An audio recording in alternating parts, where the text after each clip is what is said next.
So if you want me to be honest, okay, as a kid growing up in Charleston, okay, I lived 2 blocks from the river. It was pretty awesome. I got to see barges carrying coal every single day. My parents would walk me. We have this little makeshift island. It's actually on 2 old barges that they created for the kids. It's called Magic Island. And we go down, we watch the barges go. My aunt used to work at DuPont, so I think I got to meet, did I get to meet Jeff? I might have.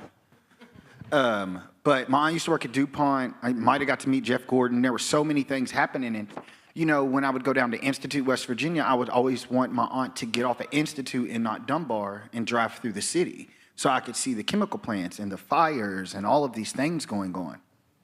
At no point did I know I was being poisoned. At no point did I know the water that I was so excited to see, I'm not even allowed to swim in.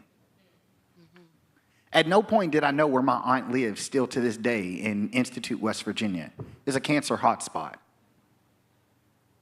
At no point did I know the HBCU school, West Virginia State University, is literally built upon an old petrochemical site.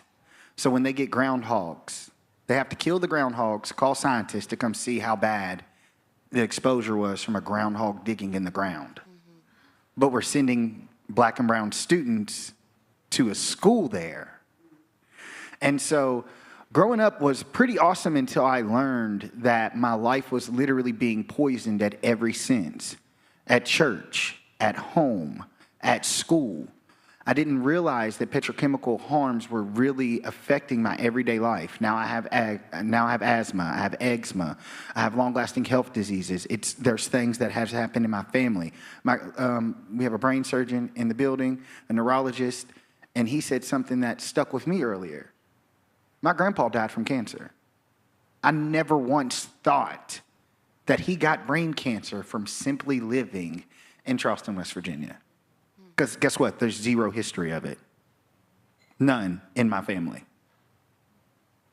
And so it really was difficult to grow up and not understand that these wonderful plants, and you know, when you grow up in West Virginia, it's coal over everything.